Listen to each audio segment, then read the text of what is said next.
Welcome, everybody. This is Annica Törneryd, founder of Your Brand in a Book. Today, I'm talking to celebrity swing guru Tim Hurja. Apart from being a PGA golf pro, Tim is also an expert on personal development and works as a peak performance strategist for the amazing Tony Robbins. Welcome, Tim. Thank you for having me, Annika. I'm really looking forward to sharing some key things from my heart today with everybody. Thank you so much. It's so nice. I know it's early your morning, and I appreciate you taking the time. Thank you. My pleasure. I'm up pretty early, thanks to Tony. I got a little bit more life every day. Good. Yes, I'm going to learn some of that. That's good. You pronounce your family name Hurja, right? Yes. Yes. Yeah, the J, everybody else pronounces it Hurja. I always tell everybody if it was spelled Hurya, it'd be Hurja. Yeah. Nice Finnish name.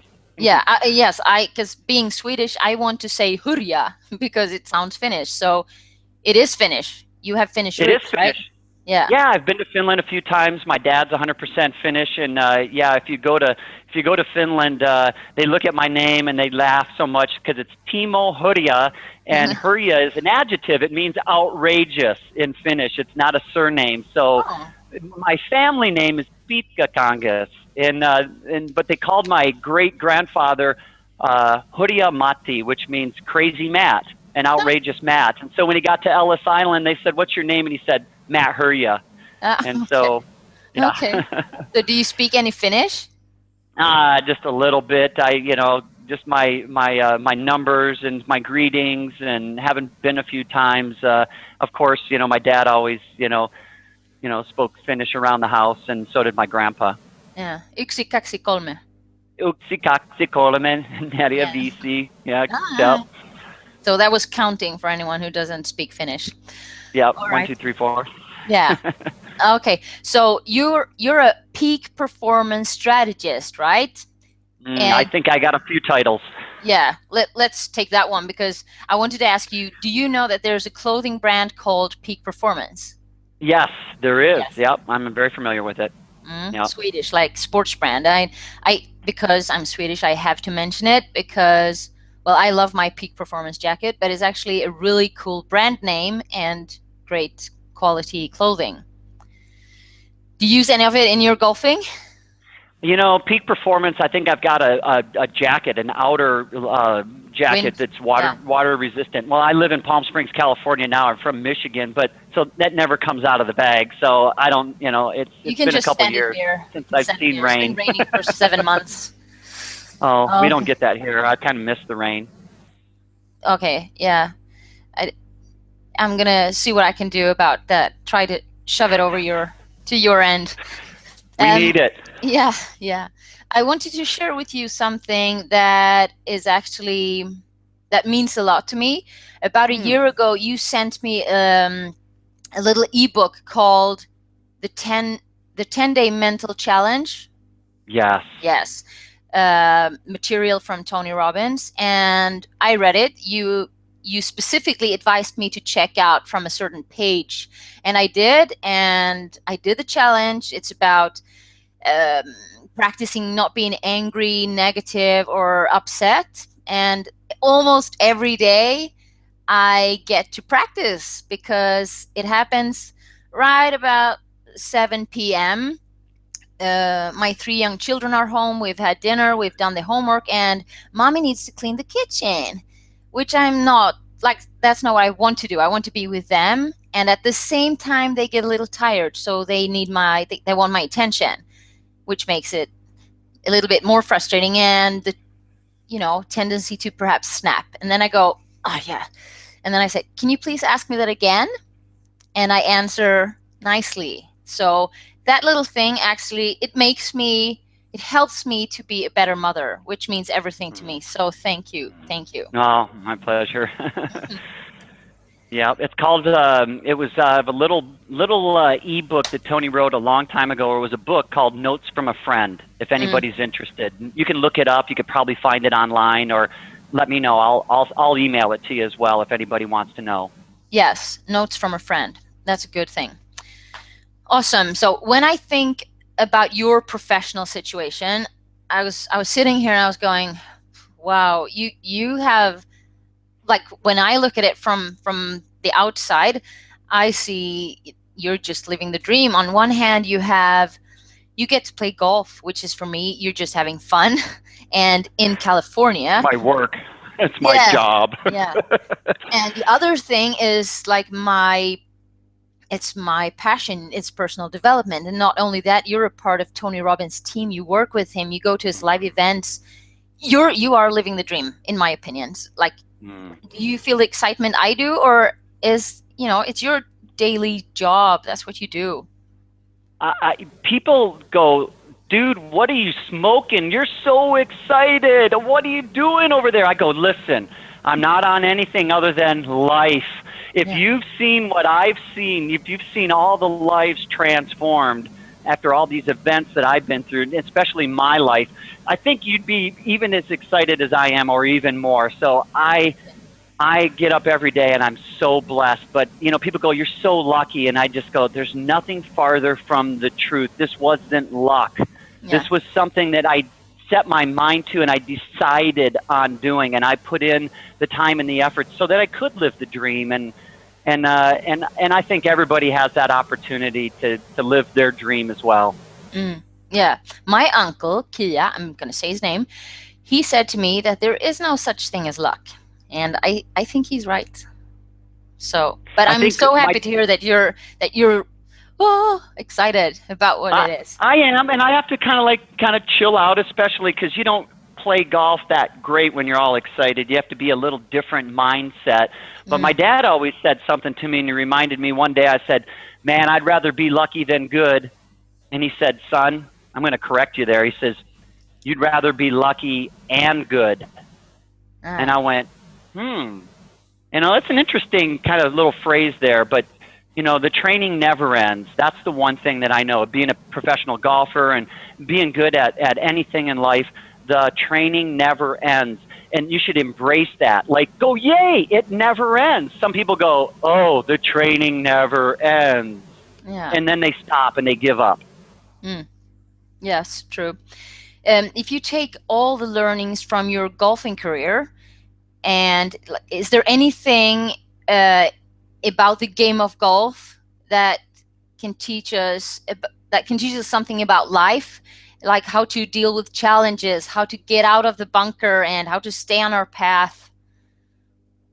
What would you say? Life's always like that. I think that that's my whole thing. I always say, God disguised me as a golf pro. I've given so many golf lessons, and what's our outcome? I always ask people, and before I kind of, get into any golf instruction, I always say, what's our object here? What do you really want out of this game? And I hear all kinds of different things, from, I just don't want to be embarrassed anymore, to, I just want to make solid contact with that golf ball. Because so many people step up to it, take a swing at it, and completely miss it or hit the ground. And I say, here's the key thing for golf and life, is that you step up to that golf ball just like you step up to anything in life. You pick out an intention and have an intention to make solid contact with that golf ball in the sweet spot and have it go where you want it to go. It's the same thing in life. I want to give everything I can to you and to everybody who's watching this, so that they can glean some ideas and have a little better quality life, or have some breakthroughs in their life. And it's the same thing in golf. You step up there, but guess what? The ball doesn't always go where you want it to go, and neither does it in life, right? Yeah. So then here's the key thing that golf can teach you. It can either teach you how to get completely and utterly frustrated to the point where you want to quit the game, break all your clubs, snap them, throw your bag in the pond on the 18th hole, and quit this game. And by the way, that's how I know somebody. Golf. I know somebody intimately that used to do that. Yes. And then, or you can choose that if the ball doesn't go where you want it to go, you can think about, if I would have just had the face maybe 1 degree, a little bit more open or a little bit more closed, and I would have hit it right in the sweet spot, then that would have gone right where I wanted it to go. And isn't that in life too? We have an intent, we step up there, we take a swing at it, and then something happens, and then here's the thing that golf has trained me. that I have a free choice, right? I can either choose to look for the good, or I can look for the bad in everything. So that's the big metaphor for golf and life. Hmm. I really like that because, sorry, as a golfer, I'm just not a good golfer. My mindset does not do golf, and what you just said about, you smacked the ball and you wanted to land there, but it ended up over there. And I always looked at it like that was my failure. That's how much I missed. And I never thought that if I just adjust this much, like this much, it's going to go right where I want it to. I just felt like it doesn't work. And I would smack my club in a tree. So have a 90-degree club. Yes. Good. It's called the 2mm rule. It's a fun Google. Google the 2mm, Tony Robbins 2mm, and there's a good lesson for us all to learn. I've heard about this. I wonder why. Is he talking about golf there? Yeah, he's talking about golf, and he's talking about a day that we got together, and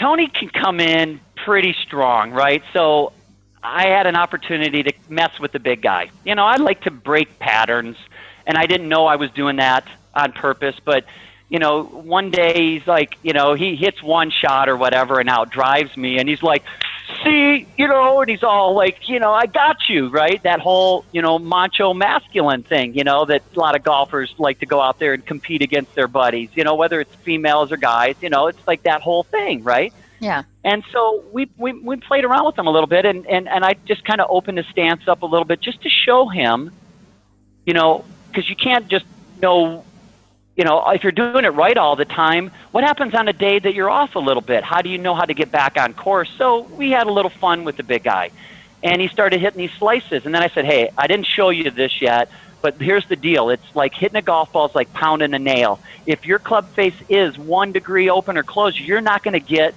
the nail to go in straight. It's going to go in crooked. It has to be dead on in order for the ball to go straight. So he goes, wow, isn't that interesting? Because if you're only just 1 millimeter off one way or the other, then I'd have a belief that I can switch that. But if I was thinking that I'm way off, then why would I even want to try? Yeah. Yes. Yeah. You feel like, okay, I suck at this, and then you have to do something else. Yeah. All right. Exactly. Yeah. Okay. If you look at personal development, what exactly is it that makes you so passionate about it? I think that I fell into it naturally, and I think it was nurtured into me at a young age. It seems like from my dad always going, how can we make this even better? Puts that thought in your mind. And if you say those words, I think those are the magic words. If anybody's taking notes, when you use the word, how can I, how can we, or even how can they, and then fill in the blank, ... whatever the subject is, and then use these 2 words, even more, or maybe even better, then if you don't use those, then it preassumes that you're not doing it. But we all are usually doing something to a certain degree. But how can we do it even more? How can I develop myself even more so that I can give back? What a great question. It has the purpose in there. It has your mind focused on how you can grow. And I think I've been that way. God, I worked at one of my first jobs when I was going to Fair State University and getting my BS in business and marketing and my degree to become a PGA golf professional. I worked for these guys at a pro golf discount store. And this guy's Doug and Dan, they really were the epitome of how can we make the store better. And so all we ever did is we sat around and we worked in the store as a bunch of guys working in a big golf shop. We always thought about, okay, one day the delivery guy came and we opened up these doors and we were walking down these stairs and somebody said, let's take a big piece of plywood and put it on a hinge and we'll just drop it down and we'll just slide everything right down into the basement, into the storage room. And it was freaking brilliant. I mean, it saved us time and people would fall down the stairs. And I mean, just like those kinds of things. How can we do it even better? So I've just been at it for a long time. People are like, don't you ever stop and just chill out? And I'm like, yeah, but that usually lasts for a couple minutes and then I'm bored. Awesome. And if you look at being a GPA Golf Pro, in like if I ask PGA. you, yeah, sorry, what did I say? GPA? PGA. Yeah, okay, PGA. sorry. Great point average. No, Professional Golfers Association. Yeah, Yeah, PGA guy. Yeah. yeah. Professional Golfers Association Pro. What is the most fun part, or what is it you enjoy most in your work doing what you do there? Wow. Well, I mean, to be able to take somebody that comes out to a lesson tee or even to my living room, I use my pool table a lot to teach people how to play golf. Um, what what I always find is that they do have an outcome. They want that ball to go where they want it to go. They want that feeling of a purely struck shot. That's the number one thing that golfers have want. And if you just want to know, just ask people what they want.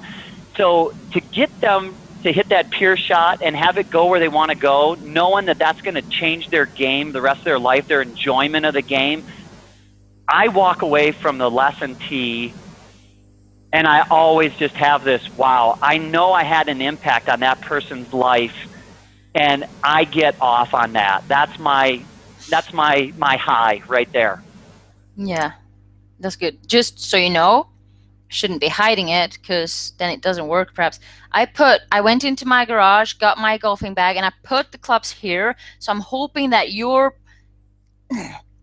awesomeness will go into my clubs and I will bring it with me. This is one of my training clubs. I always kind of keep this around too. It's just a little weighted club. I can swing it anywhere. And yeah, so I'm just putting some energy in it and transferring it right now to you so that you can hit solid balls that go where you want them to go. Actually, I would be happy just standing on the tee hitting with my driver because it makes me feel awesome. You know when you get that little ping and the ball goes. Lovely. I could do just that. And you know what? Embrace that. See that before every shot. And most people are like, last time I played this hole, I broke the window in that house over there, or I hit it in the lake over there, or I knocked it out of bounds. It's like, why would you want to remember things and have visions in your head that aren't really where you want to go? My biggest thing in golf, when I hit a shot that doesn't go where I want it to go, I change the subject immediately. As a matter of fact, Jack Nicklaus wins this Masters tournament back in 1986. I happened to be there, and it affected my life, and I'll never forget what he said in this interview. This guy was probably the most solid guy ever played the game mentally than anybody else. Obviously, his record speaks for himself, but the reporter said, "What about that shot you hit on number 4?" And he shanked a 3-iron, which is like the you don't even say that word in golf, right? That's like off the hosel. And Jack, he just wins the tournament. And here's this reporter says, "What about that, that really crappy shot that you hit?" And Jack says, "You think it'll rain tomorrow? Next question." And I'm like, he didn't answer the question. And what's this? You think it'll rain tomorrow? I mean, in other words, he just diverted his attention. Why would you want to dwell on anything that you did wrong so that you got it more crystal clear in your mind so you can do it wrong, next time even better? So, yeah, that's me in golf. If I hit a bad shot, I throw it away. And I hit a good one, believe me, I'm hitting the save button on that. I'll talk about it, describe it, and put it up here so that next time I have that club in my hand, I can draw from it. Yeah, yeah. In my life, I have actually participated in one golfing competition. It was organized by the British Chamber of Commerce in Brussels. And I went there. There were teams. And I only remember 3 things. One, I won. There were like little competitions here and there. And one was longest drive women. And I won that. And one was closest putt. I won that. And the third thing I remember is when I got the prizes. I remember nothing else from that. I don't remember nothing else, but I do remember that. Very sweet. Awesome. Yeah. So you rock. You are a great golfer. See, now we got you to admit it. No. I am a wannabe great golfer. Wannabe is the bold thing. Good. Nice intention. Yeah.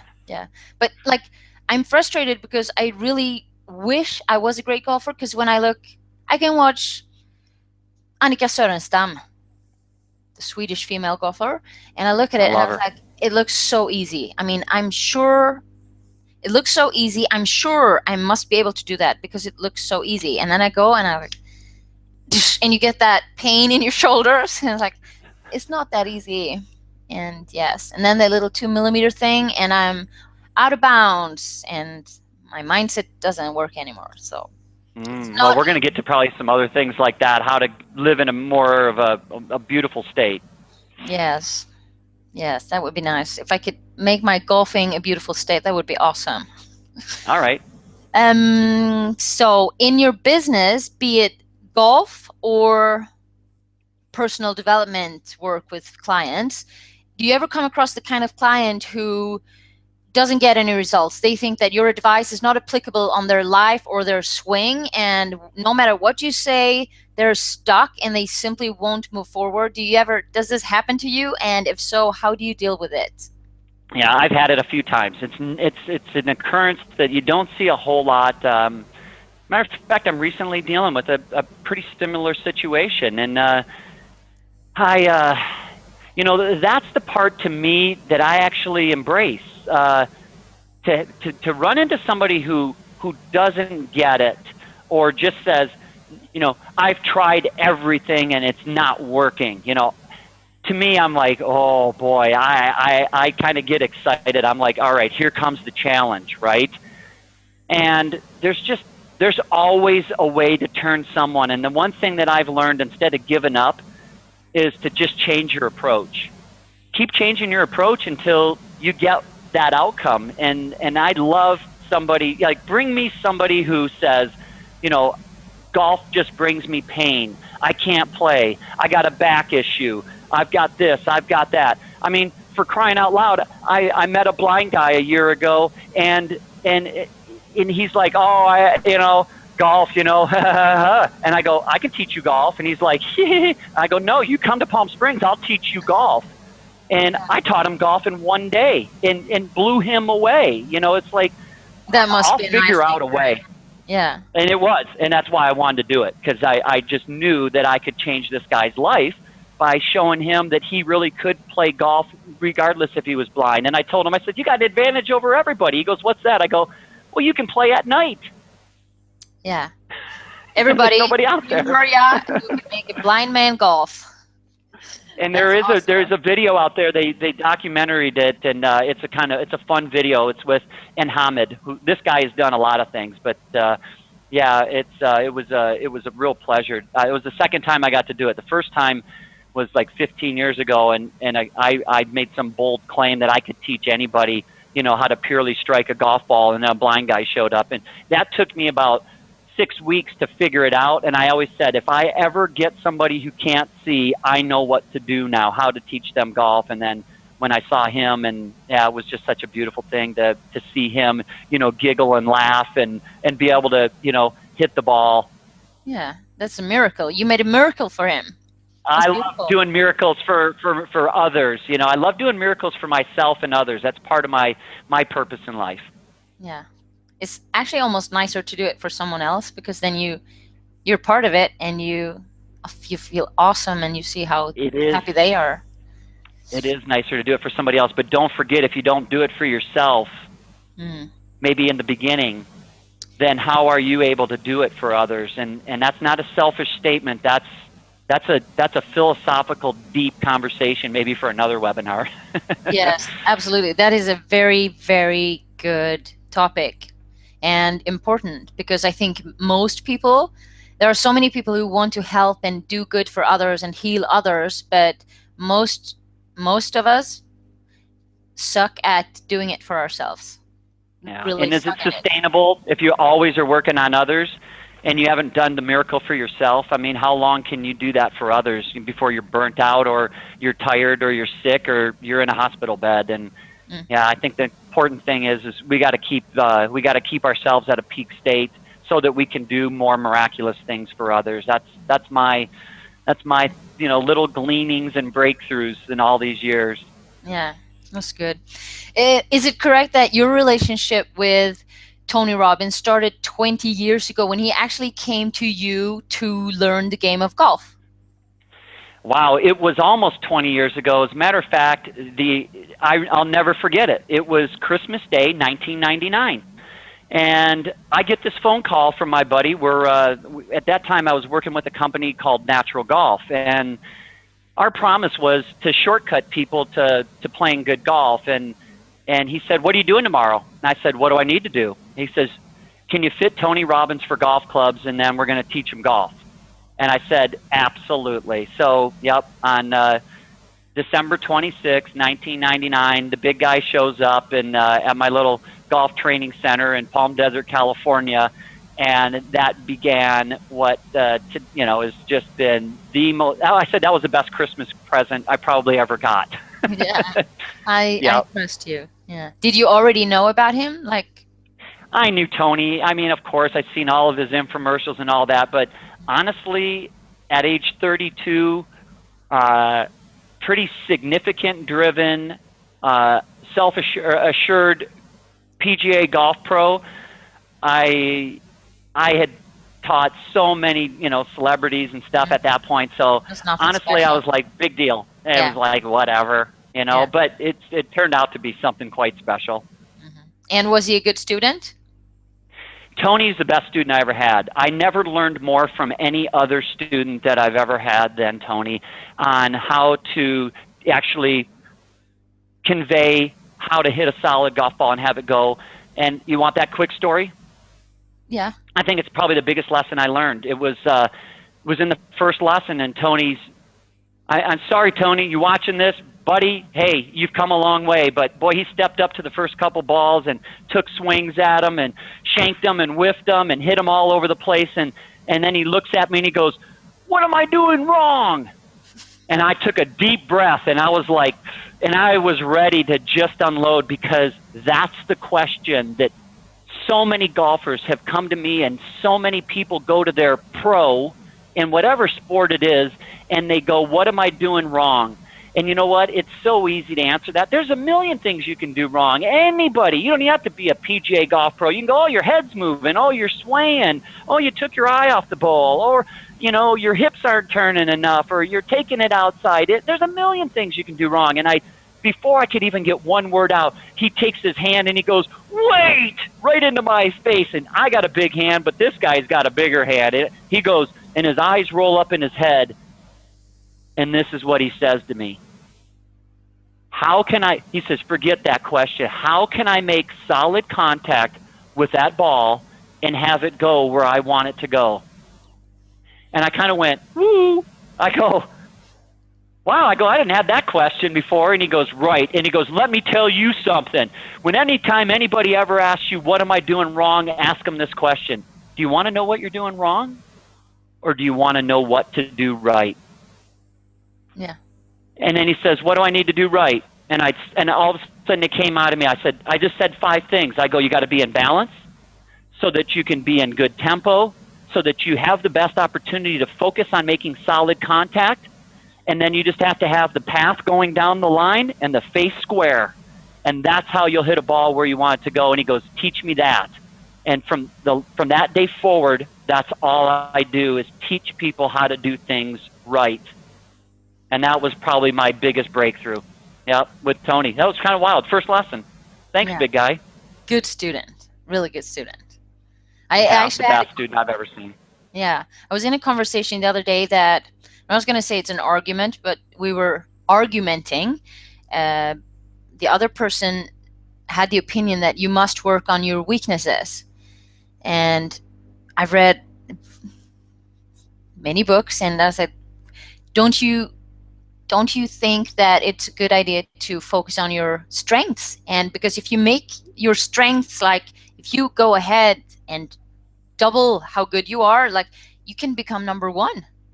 And who knows, maybe your weaknesses will follow with it automatically, or they're not worth anything, but you working on your strengths and improving, isn't it more interesting? But we didn't agree on that. But I agree with you. I agree with you on that topic, and I think that is one of the biggest things that produces mediocrity in people, that produces unhappiness and stops them from getting their goals. And it all happens in the schools, right? Little Johnny or little Jane comes home from school, right? And 5 A's across the board and one B or C, in whatever subject. And then so where's all the attention flow? To the B or the C. And then they don't ever get good at what they were, they don't become an expert in what they were good at. They're dragged into what they're bad at. They're embarrassed. They feel like crap. If it's math, pull out a calculator. It's like, stay good on what you're good. I just couldn't agree more. If you ask all the successful people, and if you ask all the millionaires, and then you ask all the billionaires, they go, I'm good at one thing, maybe two. If you ask all the people that are mediocre, they're the jack of, master of none. They're good at, I can do 6, 7, or 8 things. Good. Well, there you go. The proof's in the pudding on that topic. So that's how I draw the line on that one. Yeah. Good. I even said, why don't they take out like an hour or two, or an hour of mathematics, an hour of history, an hour of language, an hour of everything, take it off and add some personal development, like skills, mindset. Why don't they teach that in school to get people from being miserable and mediocre and average to being, in their mindset at least, wanting more, achieving, striving to serve or to help or to produce or deliver? Why don't they do that? Well, maybe another question would be, how can we drive that into the schools? How can we, instead of why don't they? Because, what's more productive? Thinking of how we can make a change, or thinking of why there isn't a change? It's on my list now. Sorry. Yeah. It's okay. The questions. The questions we ask that create the focus to where we go, right? Yes. Okay. Energy flows where focus goes. Yeah. It's on my list now. I'm going to bring it into the school of my children. Good. Good. Absolutely. Love it. Well, all right. So you have been to how many of Tony Robbins' live events? Do you even know? I think I've been counting. I think it's 32 now in 16 years. The next one will be in Dallas. Will be my 33rd event. I don't know if it's okay to say this, but at least I'm honest when I say I'm jealous. I'm jealous. Wow. But that's so nice for you. That, holy cow. Like, so what are they? Date with Destiny, Unleash the Power Within, and you're not just participating. You actually work for Tony. You're a peak performance strategist on his team. So can you describe what it is you do there? How do you help people? Well, I think the backstory and how I got here, kind of answers your question. Getting that call to teach Tony, him starting to invite me to Date with Destiny, my first event, 6 days with Tony. Oh my God, if you only ever did one event in your entire life, it's Date with Destiny, period, bar none. That's it. I don't have any other question. I have 100% certainty that is the most powerful program on the planet. As a matter of fact, July 15th, Netflix is coming out with a documentary that was the whole behind the curtain scene on how Tony developed and conducts Date with Destiny. And I just got to see it. Tony was in town here in Palm Springs a couple weeks ago with the director of the film. I'll say no more. I'll spoil nothing in it. It's a must-see. It's a feel-good, holy cow documentary. But I started there, and then all of a sudden, getting to hang out with Tony was always amazing because, he said, hey, you want to show up in Fiji? Come on over to Fiji. Hey, you want to do this life mastery program that I'm doing in Hawaii? Hey, can you come on a platinum partner event with me and teach my platinum partners golf while I'm putting them through a cleanse? I want to keep their mind off the fact that, that they have no food in their stomach. And then all of a sudden it just started compounding. And then the next thing you know, hey, are you coming to Date with Destiny again? And then he said, hey, I've got Business Mastery, this, 2009 after the crash. I just saw so many people lose their businesses, lose their money, lose all their investments. And I said, I'm going to figure out a way to make a business thrive in any economy. It's a $25,000 program. You want to come and be my guest? I'm like, sure. And so all of this started compounding until about 5 years ago. I took Tony out for his birthday. It was literally, I think it was pretty close to February 29th, because there wasn't a 29th 5 years ago. He just had his 15th or whatever birthday, February 29th this year, because it was a leap year. Yeah. And we were sitting on his patio in the backyard, and I go, I got 2 words for you. And he looks at me, and I go, I'm in.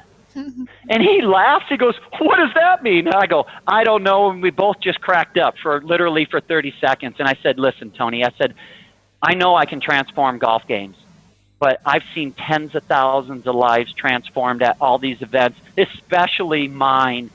I just said, how can you use me?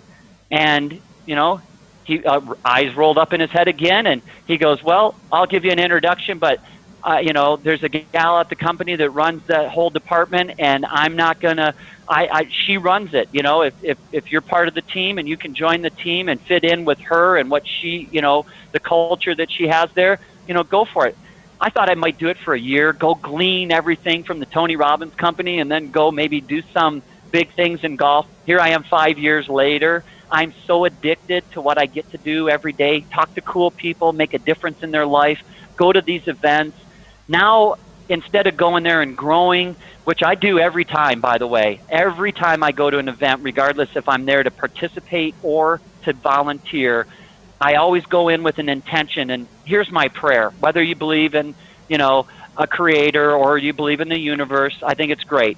No matter what you believe, you got to believe in something, right? But I always say, God, if there's anything holding me back from being the masterpiece you created me to be, reveal it during this seminar. Not only reveal it, but give me whatever it takes, the strength, the creativity, through Tony, through myself, through somebody that I meet, to break through it, to crush it, to not let it hold me back, because I really want to shine your light even more in my life. And I tell you, that prayer has been answered every single solitary time. But now I get to go there, and I know this material, and of course it's like one shower isn't good enough for you. You kind of keep, the training never ends kind of thing. But now I love going in as as somebody who's really there to help facilitate the breakthroughs of others.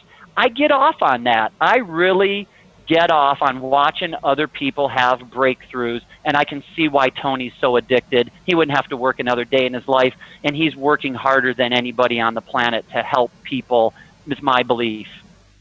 Hallelujah. I like Yeah. it. So I'm in. Yeah, good. That's awesome. From all the live events you've been to, the 32 with Tony, is there one moment or something that stands out, something that you will never forget? Yes.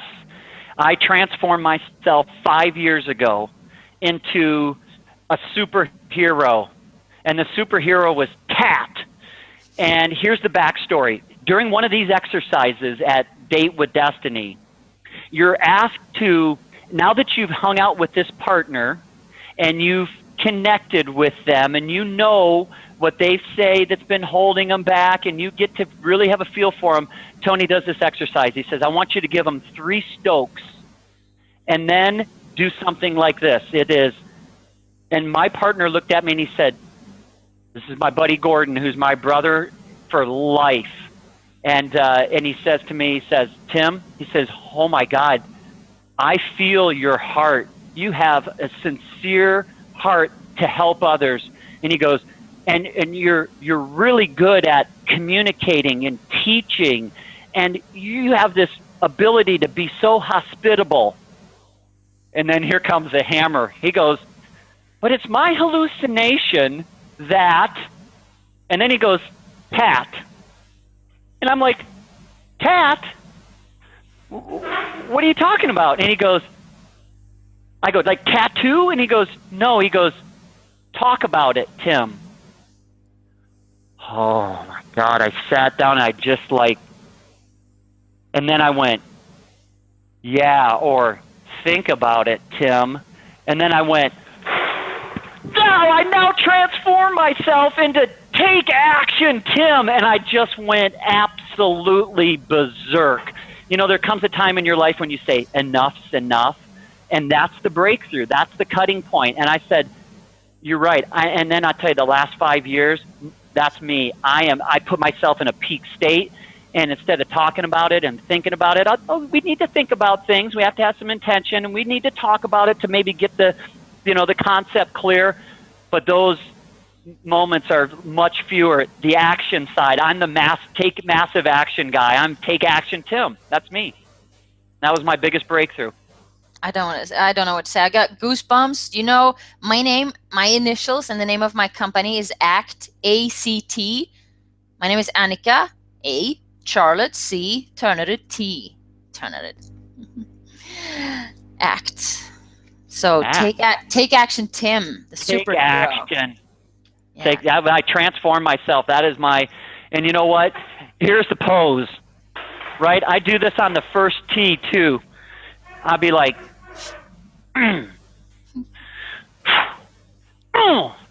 just there it is, right? It's that state. Did everybody see that? I mean, that's the secret. Get yourself to that state, and I'll bet you'll take massive action as opposed to, oh man, I got all these things I need to do.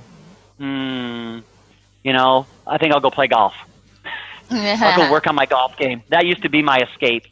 I get overwhelmed with all these things and activities, and then I go, okay, I'll go work on my golf game because I'm a golf pro. Now I just love the fact that I have all these opportunities, and I plow through them. I take massive action.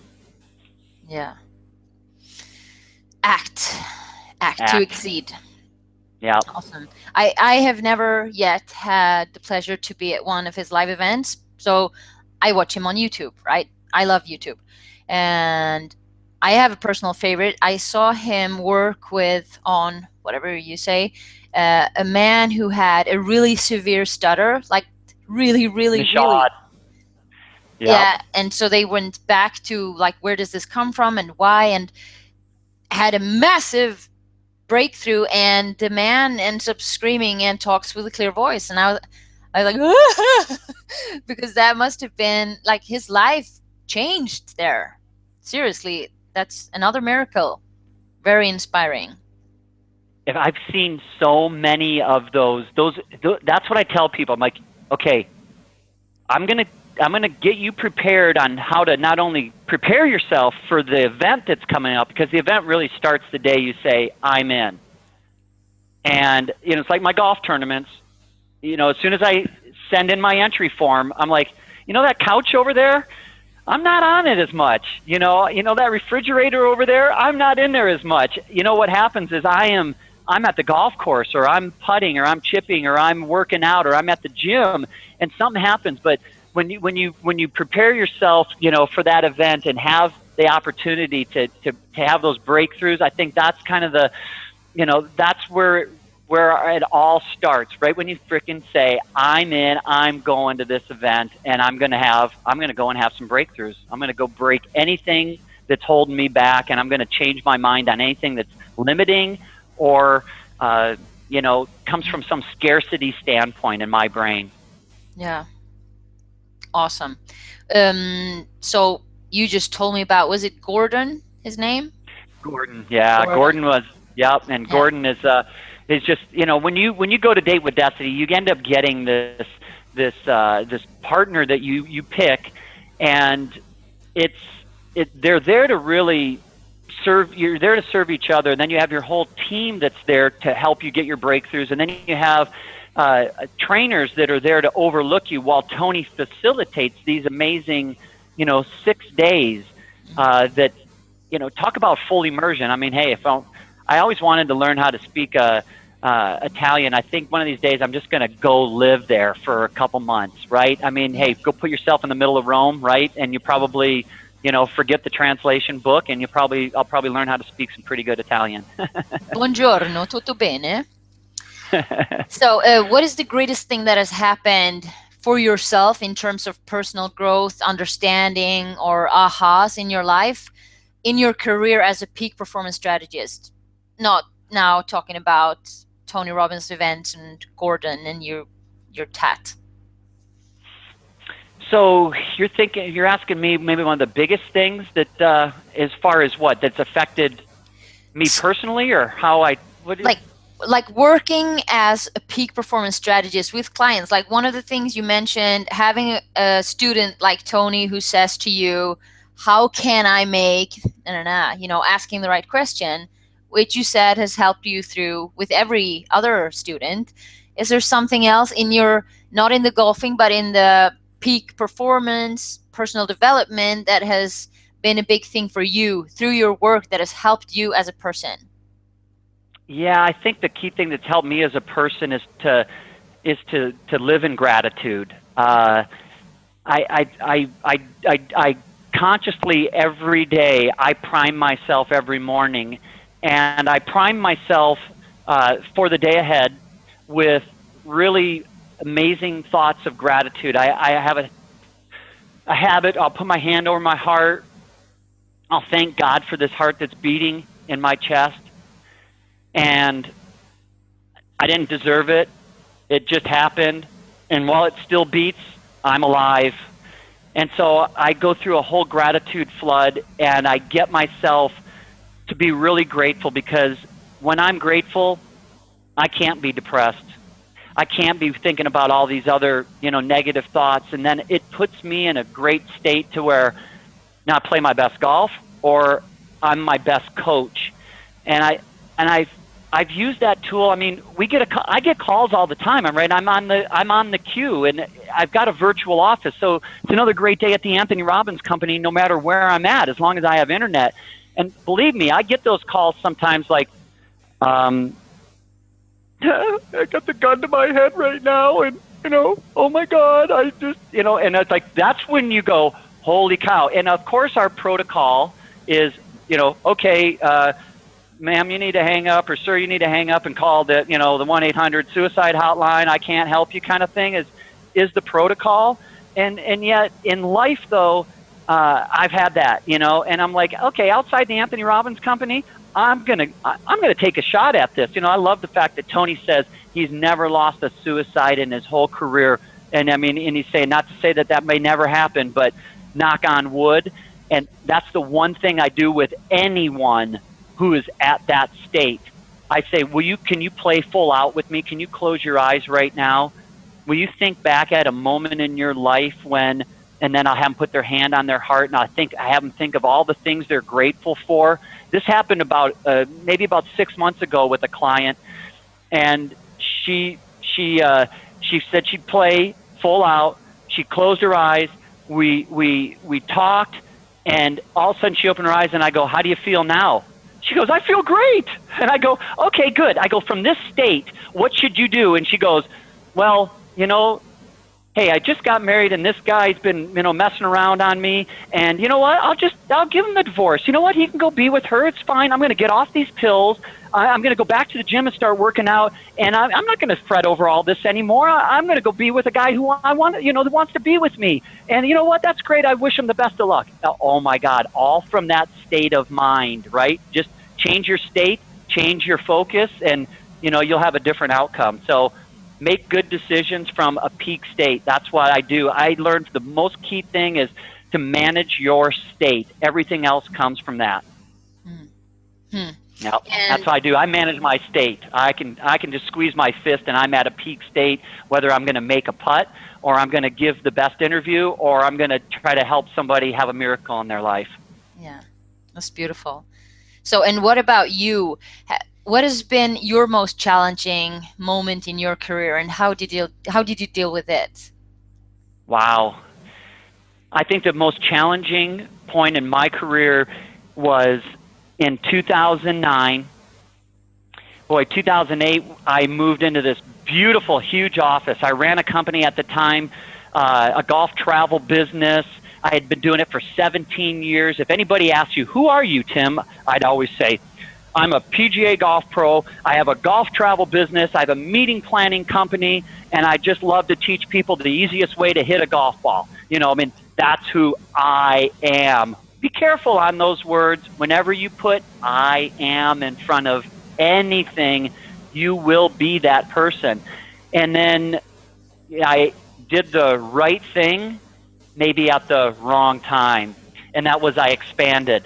And I thought I'd start doing these golf travel packages all over the world. And I did it at a time when people were not traveling. And, that whole economy little collapse we had here in the U.S.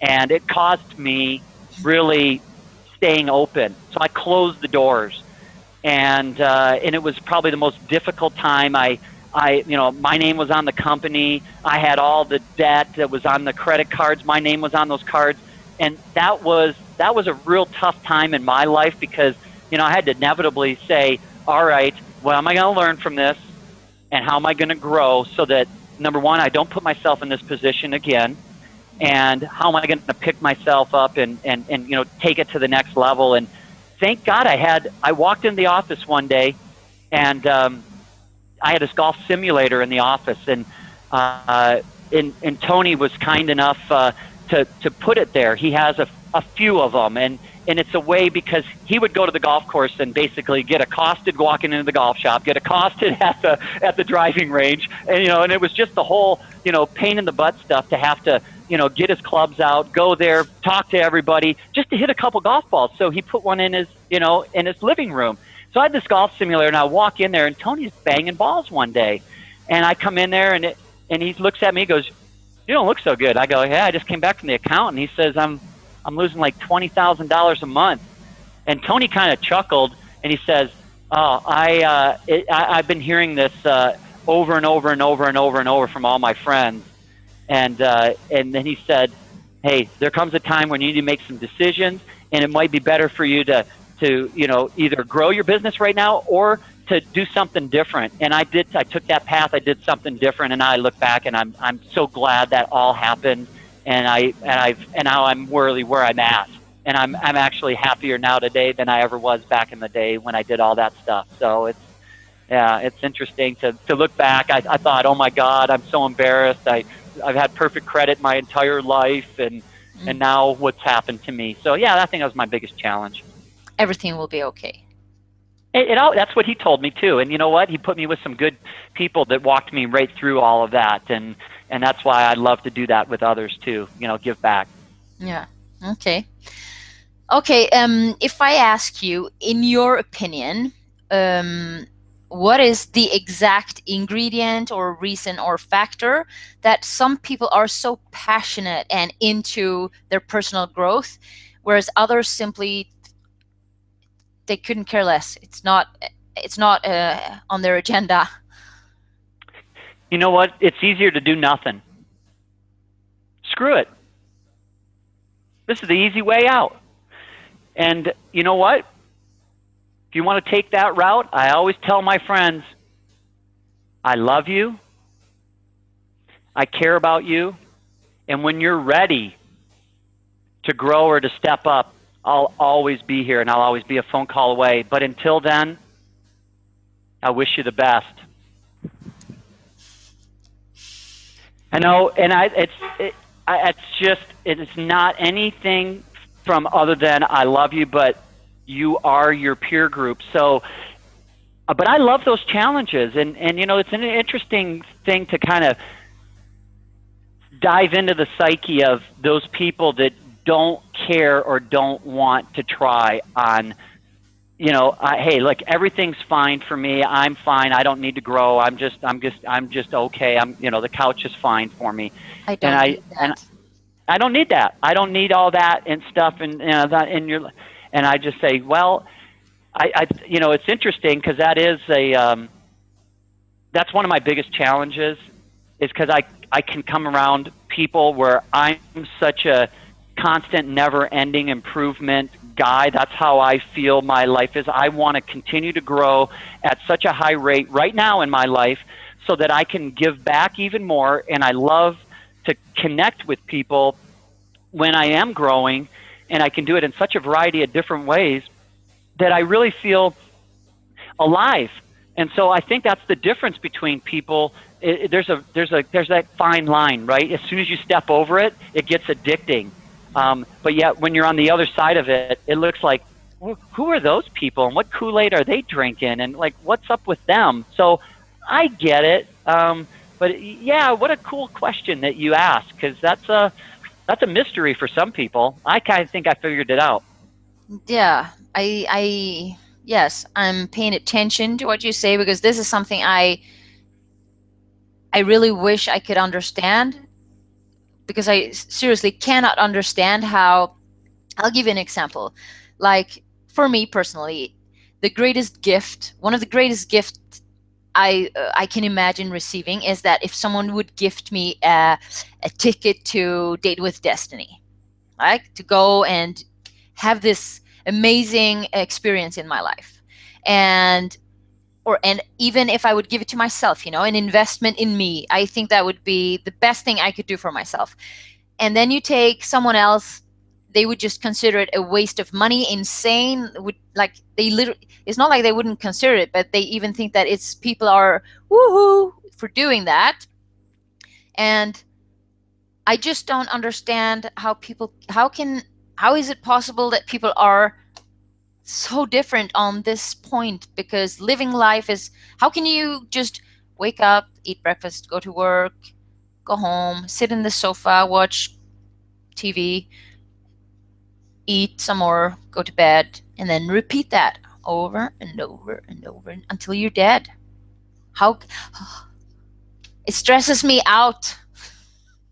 Why is it Yeah, like so that? it's well, if you ask those people, hey, are you truly fulfilled? Some might say yes, Yeah. and they found peace in just being at that level, and I respect that. I do. And because we all have a free choice, we get to choose what we really want. And all I ever really ask people when I run into them is I go, what do you really want? And if I could somehow get them into a peak state where they answer that honestly, you might, underneath that whole thinking is where the answers all lie in that person's life, and the answer to that question. Because some people just, maybe they came from a total chaotic world and they just want peace right now in their life. So they don't want the noise. They just want the quiet, and there's always a reason behind that. But God, we have these little programs that I think we run, and one of them is don't talk to strangers. I love that one, right? Don't talk to strangers. Well, if you're in sales and you're still running that program, you're probably not doing so well. Yeah. There's these programs that we have running, and if that's why I think that some people just have these programs in the back of their head that kind of control them. They've already made they've already become an expert at being, at Yeah. being whatever level they're at. They become a really good expert at being it. So they're really good at it. So it's hard to shake them. Mm.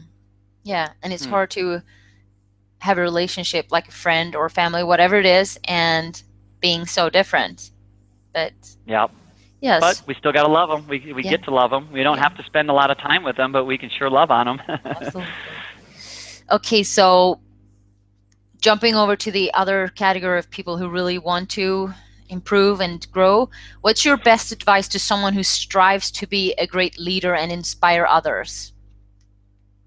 Well, I think that being a leader really comes down to a couple of key things. Number one, that if you really want to be the best leader that you possibly can be, whether it's your family, whether it's at work, or just if you've got this mission to go out there and create a company and add value to this world, I think that the key ingredients, and I've studied leadership now for many, many, many years, and ultimately that's really what Tony Robbins is really all about. A lot of people come to the event to get their lives in a good spot, but he's got a really underlying, theme to everything that he does, which is why I'm with him, and that is to become the best version of ourselves, that we are all leaders, every single solitary one of us. And one thing a leader will do, and if they're very good in this department, they will probably get the most productivity out of people that they lead, and maybe the most respect, and that is to look at what's going on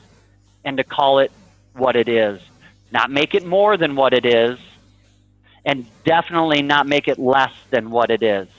But to call it, number one, what it is, and then to see it better than it is. And to have a vision of how to make it better, and then not only, and bring in the team on how to make it better, so that everybody owns it, and you get that valuable feedback from everybody, and then to take all the steps to put it together and to pull the team together to make that happen. I think that's like, if you cut it down to those kind of things right there, and you look at everybody on the team, and there's no crazy or bad idea, and you don't go, oh my God, Susie thought of this other thing and it's so off in left field, and no, that's not a leader. You go, okay, great, that's a consideration. That's one thing to do, and literally listen to your people if you're going to lead. And I think you got to lead by example. If you're asking people to do things and you're not willing to do them, roll it up, do it. Yeah. I think it might be a pretty simple answer. You might have been looking for something a little deeper, but I think that unconditionally to love people no matter what, to not judge them, because you can't influence anybody if you're judging them, and to step up and say, okay, let's call it like it is and let's see it better than it is, and then let's take massive action and make it better than it is. I think ultimately that's the path to being the best leader we can all be. Yeah. I love that you say, I underlined here, see it better than it is. That is very powerful. That's it. I was speaking French now. Great response. Great answer. Great answer is the word in English. Yeah. Okay, so what is one thing you would do to help a person find and connect with their greatness?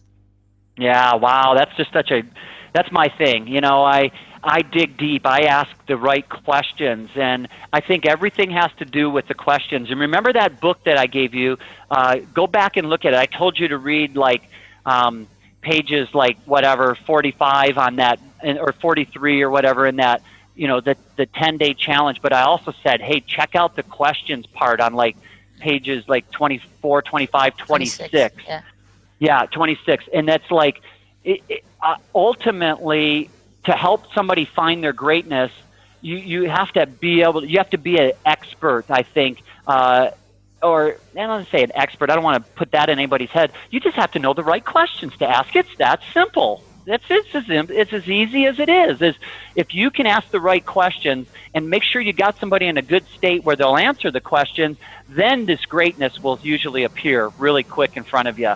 And it's usually less than a millimeter or two away for most people. And that's what I really, I love more than anything, whether it's hitting the sweet spot with a golf ball to find their greatness, or hitting the sweet spot in their business to really get their greatness, or, their relationship, especially their intimate relationship in their life. How can they, hit the sweet spot in that spot? That's the key thing, right? That's the greatness. That's the feeling of greatness. Or I even say now it's the feeling of gratefulness.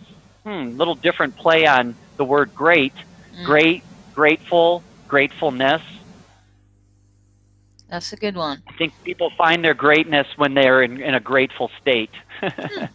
Yeah. I think you're being a little bit humble, maybe, because asking the right question is not that easy.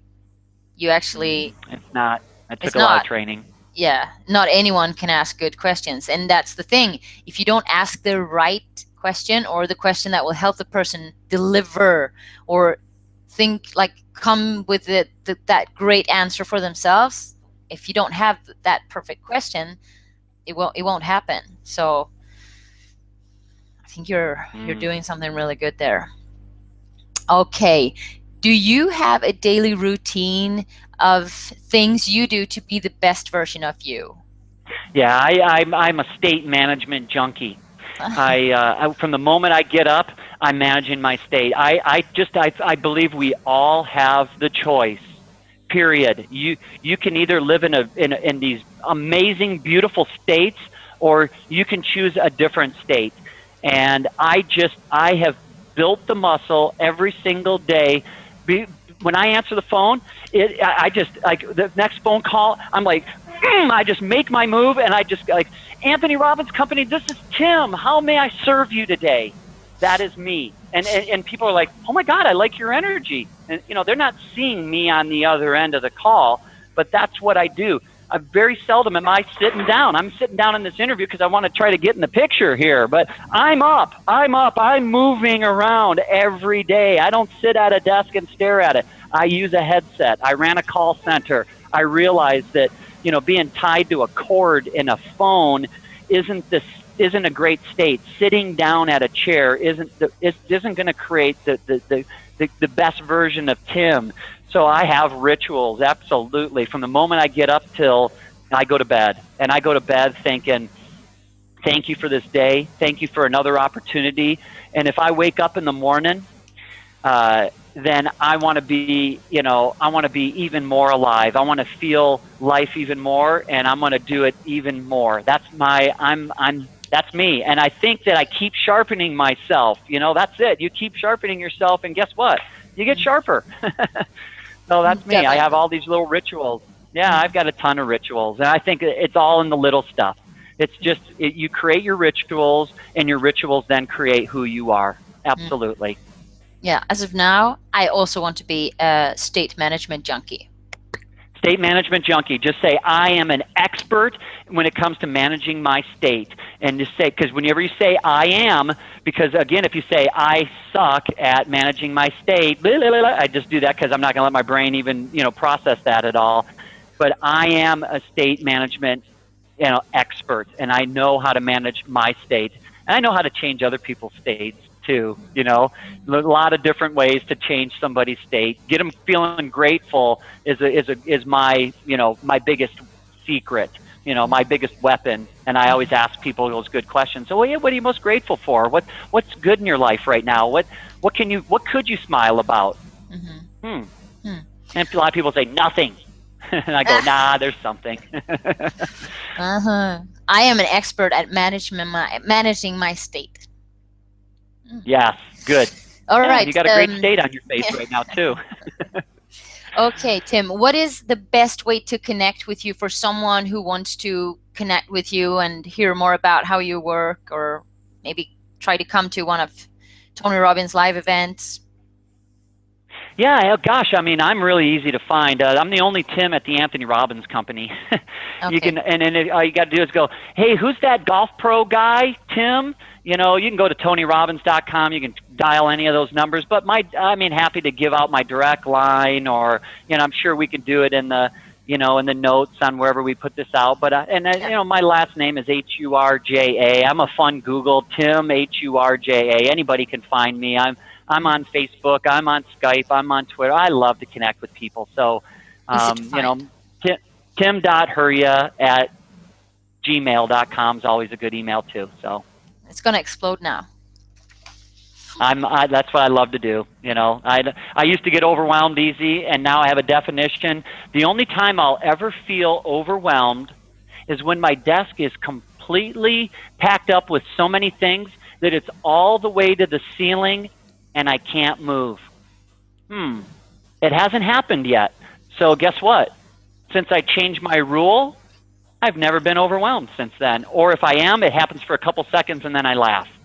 Yeah. That was one of my biggest breakthroughs. That was one of my big date with destiny. I'll give you a breakthrough. If you're, whatever it is, you find yourself feeling a way you don't want to feel, well, just change your rules and make it impossible to feel like that. That's a good rule. Make it easy to feel how you want to feel. Yeah. Everybody should be a junkie at managing. Everybody should say, I am an expert at managing my state. My state. Yeah. That's a great affirmation. And do it with passion. Don't do it with, I'm an expert at managing my state. Do it with your whole physiology. Stand up. Put your hands up. Scream it out loud. Get into it. Because that is state. Physiology is the number one thing that can change your state. You put your head down, you breathe shallow, I guarantee you're going to feel, you put your hands up in the air, you freaking do that, you use big words, physiology, focus, and language. Thank you, Tony. Do you know the CEO position? The what? The CEO position. I'll show you what I'm talking about. So, show me. Hang on. So if you sit on like one of these CEO chairs and you want to change the state you're in, I don't remember the exact details, but if you do this movement, your brain is in a position so that it increases the production of serotonin or something. Anyway, you should just do it. So you do this. I added this for V for victory, but you should do this. This is the CEO position. And when you do this, you instantly change your physical mood. And I like to add Yeah, this. I love it. I'm with you. Yeah. So, whoops, my golf clubs. State changers. I call them state changers. Yeah, we love them. All right, Tim, I'm going to shoot you the last 10 quick questions about you. Really quick ones, just fast answer. Okay. Are you ready for All this? right. Yeah? I am always ready. All right. So, one, what is your favorite thing to do to have fun? Oh my God. My favorite thing to do to have fun. Woohoo. I'm an outdoorsman. Outdoor adventures. You have to say something. Pick one. Gosh, yeah, you don't want to. I'm always like, whatever, I kind of hide behind that a little bit. But okay, I'm going to pick fishing. Nice.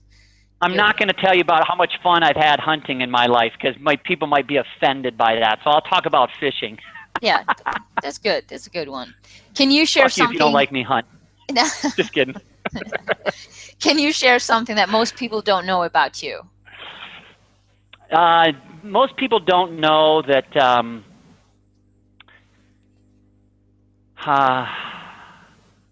most people don't know that deep down I have this burning passion to help change the world, and I want to speak and talk to millions of people. Yeah, that's most people don't really know that. I feel like I have a huge calling on my life. Talk about it, Tim. Just do it. Yep, take action. Yeah. What celebrity has been most fun working with on the golf course? Mel Gibson. Mel Gibson. I've had so many absolutely great. I got to hang out with Mel, teach him how to play golf. We did it in LA at a really amazing high-end private country club.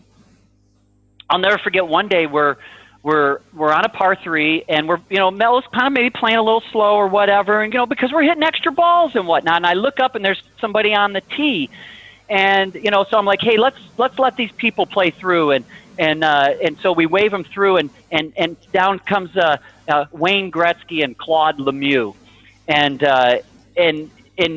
they play through us, and then as they're walking off the green, and Mel and I are getting ready to go back on and finish up the hole, Lemieux looks over and he goes, "You looked hell of a lot better last night."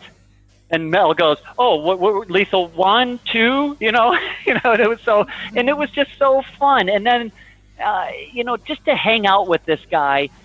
No wonder he's such an amazing actor. Like, this is Mel. Like, there's no acting. This guy's just so fun, so outrageous. We make the turn onto going to the 10th hole, and he says, "Hey, let's have some lunch." And I said, "Okay, let's have some lunch." And he goes, "Oh, the filet mignon sandwich is great."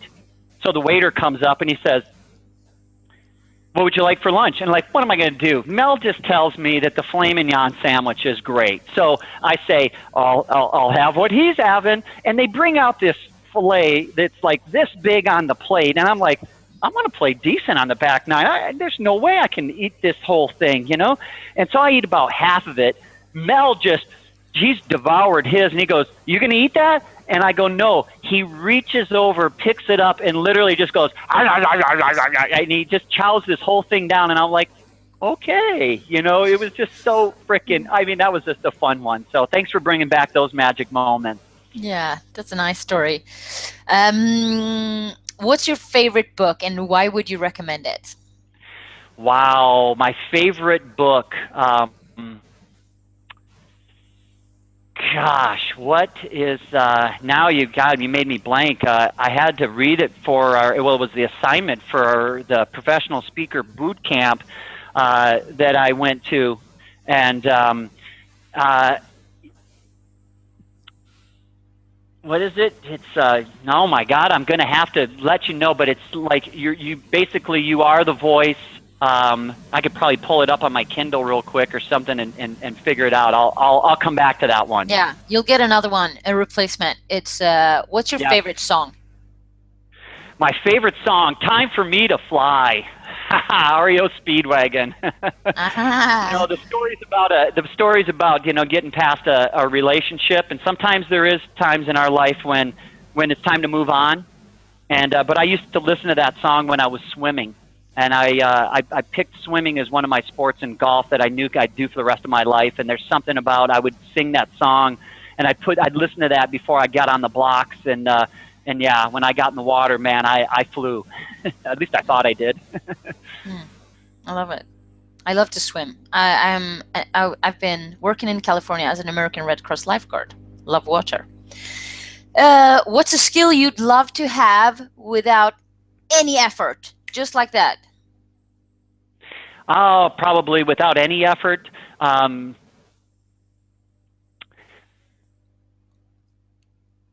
That I'd love to have. Well, I already have the skill of surgeon of the greens. Um, Speaking so I of guess health. maybe.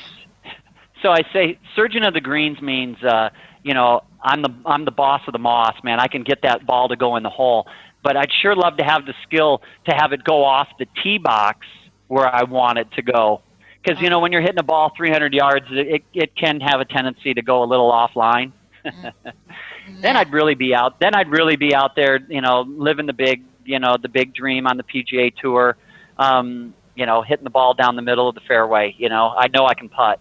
Mm, Now I love the skill of just absolutely state changing, without any change, without any challenge, without any thought, to be able to interrupt somebody's pattern and put them in a beautiful state would be another one too. Honestly, from the yeah. heart.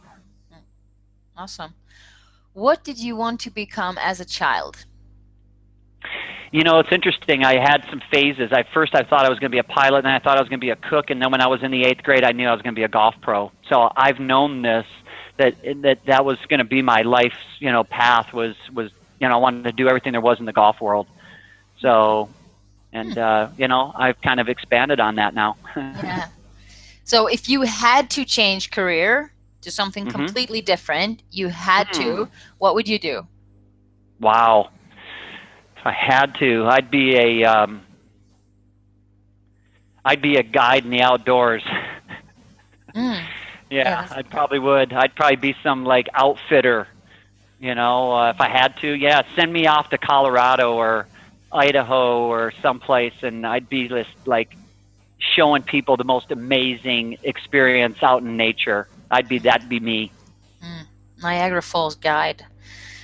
Yep. Who would you love to have as a golf or a personal development peak performance client that you haven't already had? Man, I'd love a shot at Tiger. Mm-hmm. I'd love a shot at him. I really think I got his number. I've admired what he's accomplished, Mm, uh, and I think that he's had some challenges in his life that I really have some. I feel like I could bring this guy back. I really feel that he's less than a half a millimeter away, and I would love to be able to have the opportunity to make a little shift in him. you go fix him. I will. I'd love to. And nobody needs fixing. They just all need to have a breakthrough. That's it. Mm, We all really are masterpieces inside. There's just some conflict going on. yeah, fix the conflict. Yeah. Okay. Good. Yeah. Okay, if Resolve you, it. yes, resolve it.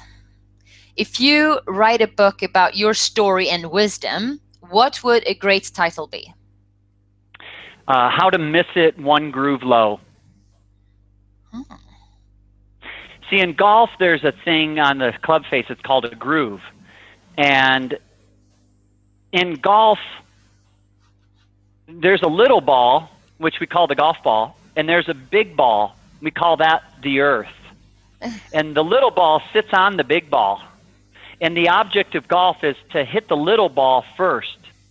Mm-hmm. Think about that. You don't want to hit the big ball first. We call that a fat shot or a chunk. But if you don't hit it just perfect, if you hit it a little thin, if you hit the ball a little bit high on the ball, you can still get away with that shot in life and in golf. And so that's kind of my metaphor. And because you don't have to be perfect in life. You just have to miss in the right spot. And if you miss in the right spot, it's almost as good as if you hit it in the sweet spot. Hmm. There's room for error, folks. You don't have to be a perfectionist. How to miss it one groove low. I'm looking One forward groove to reading low. it. Yeah, Yeah. good one. Yeah. All right, Tim, last question. What words of wisdom would you leave behind if you knew, if you had only one last opportunity to share your message with the world? The most important thing that I could ever say, probably to anybody, and I'm not going into religion and I'm not going into politics, telling you who to vote for or who do you believe in, but I'm going to tell you right now, I think the most important decision that we all get with free will is to choose how we're going to feel and what state we are going to live in. So you can literally choose to live in a beautiful state, or you can choose to suffer. And I just tell people, choose wisely. There's no point in suffering. Only you are the only one who can make you suffer. You can have pain in life, but only you are the one who can choose to put a meaning to it, that it means something to suffer about. So I'd say live your life at the highest level and live it in a beautiful state. You'll be your best self that way. Mm. Mm. That's a beautiful message. And You gotta love it. yeah, yeah. You gotta love it. That's my favorite saying. You gotta love it. And do this. Be badass every day. Every day. Be badass every day. Yeah. Just do it. And that's a good thing. Yeah, that's a good thing. A good badass. All right, Tim. Badass. I say thank you so much. Thank you for taking the time and being so generous and sharing. I have made so many great notes, and I can't wait to listen to this and just listen to you. And I'm so excited to go and try out my swing now that all of this has come over here to Europe. And I hope I will see you very soon at one of Tony Robbins' live events. Yep. Or I've got a place in La Quinta, California, and a beautiful golf course to really help you break through and hit the ball where you want it to go. So that's your invitation. Thanks for having me on here. You got a lesson on me, and if you want to take me up on that via Skype, I'll give you the lesson via Skype, no matter where you are in the world. No. I want it in California. I'm coming. Yeah. I'm coming. Come on out. Yeah, I'll see you over there. Annica. Thank you so much. We'll see you soon. Take care. Thank you. Bye. Blessings. Bye-bye. Bye-bye.